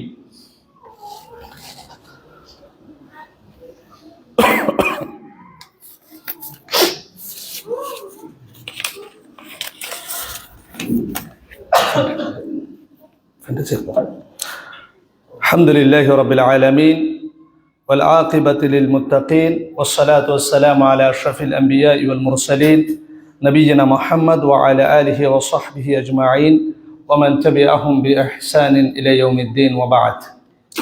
সম্মানিত মুসল্লি আল ইকরাম, আগামী 17 জানুয়ারি অর্থাৎ আগামী জুমা বাদে আসর থেকে মিডিয়ার হালিশহর মাঠে জমিয়তুত তাহরিক আহলিল হাদিস বাংলাদেশ, যেটা আপনার আহলে হাদিস আন্দোলন বাংলাদেশ নামে চিনেন, এবং বাংলাদেশ আহলে হাদিস যুব সংঘ চট্টগ্রাম সাংগঠনিক জেলার উদ্যোগে বিশাল ইসলামী সম্মেলনের আয়োজন করা হয়েছে। বিডিআর হালিশহর মাঠ সম্পর্কে যদি আপনাদের আইডিয়া থাকে, বিশাল মাঠ। তো সেখানে অবশ্যই আপনারা আপনাদের পরিবার নিয়ে উপস্থিত হবেন। আমরা মা বোনদের জন্য ব্যবস্থা রেখেছি ইনশাআল্লাহ। অনেক বড় বাজেটের কাজ, 7 থেকে 8 লাখ টাকা বা বাজেটের কাজ। গত জুমার আগের জুমা মনে হয় আমি অ্যানাউন্সমেন্ট করেছিলাম, 1500 টাকা উঠেছিল। 8 লাখ টাকার বা বাজেটের মধ্যে যদি আপনারা দানের হাতে ভাবে সংকুচিত করে ফেলেন, এত বড় বড় প্রোগ্রাম আসলে উপহার দেওয়া, ম্যানেজমেন্ট করা আমাদের পক্ষে পসিবল নয়। চট্টগ্রামের বুকে যেহেতু আমাদের দাওয়া প্রতিষ্ঠান, শিক্ষা প্রতিষ্ঠান বাড়ছে, আহলে হাদিস নামে প্রশাসনিক এবং অন্যান্য পরিচিতি আমাদের জন্য লাজেম, অত্যাবশ্যক হয়ে গেছে। এই ধরনের প্রোগ্রাম না হলে আহলে হাদিস কারা, এটা সম্বন্ধে সমাজে যে মিথ এবং আমাদের উপর জুলুম করার যে একটা টেন্ডেন্সি, সেটা রয়ে যাবে। এই জন্য সাংগঠনিকভাবে এটা আমাদের একটা, আপনি বলতে পারেন, শোডাউনের একটা প্রচেষ্টা, যে আমরা আহলে হাদিসরা সংখ্যালঘু নয়, আমরা আহলে হাদিসরা লাখে লাখে চট্টগ্রামের বুকে আছি। সুতরাং উই হ্যাভ পাওয়ার, আমাদের কথারও একটা দাম আছে। যেহেতু এগুলো গণতান্ত্রিক দেশ, এখানে যতক্ষণ পর্যন্ত আপনার জনসংখ্যা আপনি মানুষ দেখাতে পারবেন না, ততক্ষণ পর্যন্ত আপনাকে জুলুম করবে মানুষ। এই জন্য এই সকল প্রোগ্রামগুলো হচ্ছে আপনাকে শোডাউন করার জায়গা। পরিবার নিয়ে, সবাইকে নিয়ে ওখানে যাবেন। আপনি প্রোগ্রামে বক্তব্য শুনেন না শুনেন, কিন্তু ওখানে আপনি বসে থাকবেন। এটার বিনিময়ে আপনি কি করবেন জানেন? আহলে হাদিস মসজিদগুলোকে আপনি প্রোটেকশন দিবেন, আহলে হাদিস মাদ্রাসাকে প্রোটেকশন দিবেন। আহলে হাদিস মানহাজটা যে ছোটখাটো কোনো মানহাজ নয়, বা এটা যে কোনো অপরিচিত কোনো মানহাজ নয়, কয়েকটা মানুষ এটা করে ফিতনা করতেছে, এই ধরনের চিন্তাধারা থেকে মানুষ যাতে বের হয়ে আসে এবং মানুষ যাতে এটা নিয়ে চিন্তা ভাবনা করে, গবেষণা করে। এই জন্য আপনি আপনার পরিবার সহ আপনার সন্তানদেরকে নিয়ে আপনি ইনশাল্লাহ আমাদের ইসলামী সম্মেলনে যোগদান করবেন। আমাদের সাংগঠনিক জেলার পক্ষ থেকে আপনাদের প্রত্যেকের প্রতি দাওয়াত থাকবে ইনশাআল্লাহ। এবং আমাদের মাদ্রাসা বৃহস্পতিবার এবং শনিবার বন্ধ রাখবো। শুক্রবার আমরা আমাদের শিক্ষক, আমাদের ছাত্ররা মিলে আমরা বাস যুগে ইনশাল্লাহ প্রোগ্রামে অ্যাটেন্ড করব। যাদের মাদ্রাসা রয়েছে, মসজিদ রয়েছে, আমাদের যতগুলো মসজিদ মাদ্রাসা রয়েছে, কমিটির প্রতি আমাদের আহ্বান থাকবে, আপনাদের সন্তানদেরকে আপনারা বাসে করে আমাদের প্রোগ্রামে নিয়ে যাবেন। প্রয়োজনে বাসের ভাড়াটা আমরা দিয়ে দেবো ইনশাআল্লাহ। এবং ইনশাআল্লাহ পতেঙ্গা থেকে আপনার হালিশহর যাওয়ার জন্য বাসের ব্যবস্থা থাকবে। এখান থেকে যারা যেতে চান বাদে আসর অর্থাৎ 2:30 থেকে 3টার দিকে আপনার বাস ছেড়ে যাবে। এখানে বাসের ব্যবস্থা থাকবে, আবার আসার সময় আপনারা বাসে করে চলে আসতে পারবেন। মহিলা পুরুষ উভয়ের ব্যবস্থা থাকবে ইনশাআল্লাহ। আপনারা প্রত্যেকেই যাওয়ার জন্য নিয়ত করবেন ইনশাআল্লাহ। এবং আমরা প্রত্যেকটা উপজেলাতে আমরা বাস দেব। যাদের পরিচিত আছে, লোহাগাড়া, সাতকানিয়া, মিরসরাই, বান্দরবান, কক্সবাজার, প্রত্যেক জেলা থেকে বাস আসবে। ফেনী, লক্ষ্মীপুর, যারা যারা আত্মীয় স্বজন আছে আমাদের সাথে যোগাযোগ করবেন, আপনারা সবাই ইনশাল্লাহ বাসে করে যেতে পারবেন। আল্লাহ সুবহানাহু ওয়া তাআলার কাছে দোয়া করবেন আমরা যাতে এই ইসলামী সম্মেলনকে সাফল্যমণ্ডিত করতে পারি, আল্লাহুম্মা আমিন। এবং প্রত্যেকে আর্থিকভাবে সহায়তা করার চেষ্টা করবেন ইনশাআল্লাহ। আমাদেরকে প্রশাসনিকভাবে যারা সহযোগিতা করছেন, হালিশহর থানার ওসি আমাদেরকে ওয়ার্মলি ইনভাইট, আমাদেরকে অ্যাকসেপ্ট করেছেন, সর্বাত্মক সহায়তা করবেন বলেছেন। যে সকল দিনী ভাইরা পুলিশে আছেন, আপনারা তো পুলিশ শুনলে মন খারাপ করেন, পুলিশ খারাপ। যারা সেনাবাহিনীতে আছেন, এই ধরনের প্রোগ্রামগুলো করার ক্ষেত্রে কিন্তু এই ভাইগুলো আমাদেরকে বেশি সহযোগিতা করেন, এদেরকে দোয়া করবেন আল্লাহ সুবহানাহু ওয়া তাআলা এই কাজগুলো যাতে তাদের জন্য আখিরাতে নাজাতের উসিলা করে দেয়, আল্লাহুম্মা আমিন। ইন্নাল্লাহা ওয়া মালাইকাতাহু ইউসাল্লুনা আলান নবী ইয়া আইয়ুহাল্লাযীনা আমানু সাল্লু আলাইহি ওয়া সাল্লিমু তাসলিমা আল্লাহুম্মা সাল্লি আলা মুহাম্মাদ ওয়া আলা আলি মুহাম্মাদ কামা সাল্লাইতা আলা ইব্রাহিম وعلى آل إبراهيم إنك حميد مجيد اللهم بارك على محمد وعلى آل محمد كما باركت على إبراهيم وعلى آل إبراهيم إنك حميد مجيد ربنا آتنا في الدنيا حسنة وفي الآخرة حسنة وقنا عذاب النار واعف عنا واغفر لنا وارحمنا أنت مولانا فانصرنا على القوم الكافرين اللهم إنا نسألك الهدى والتقى والعفاف والغنى اللهم إنا نسألك علما نافعا ورزقا طيبا وعملا متقبلا اللهم انصر من نصر دين محمد صلى الله عليه وسلم وجعلنا منهم واخذل من خذل دين محمد صلى الله عليه وسلم ولا تجعلنا منهم يا مقلب القلوب ثبت قلوبنا على دينك يا مصرف القلوب صرف قلوبنا على طاعتك اللهم حبب إلينا الإيمان وكره إلينا الكفر والفسوق والعصيان اللهم هب لنا من أزواجنا وذرياتنا قرة أعين وجعلنا للمتقين إماما عباد الله رحمكم الله إن الله يأمر بالعدل والإحسان وإيتاء ذي القربى وينهى عن الفحشاء والمنكر والبغي يعظكم لعلكم تذكرون سبحان ربك رب العزة عما يصفون وسلام على المرسلين والحمد لله رب العالمين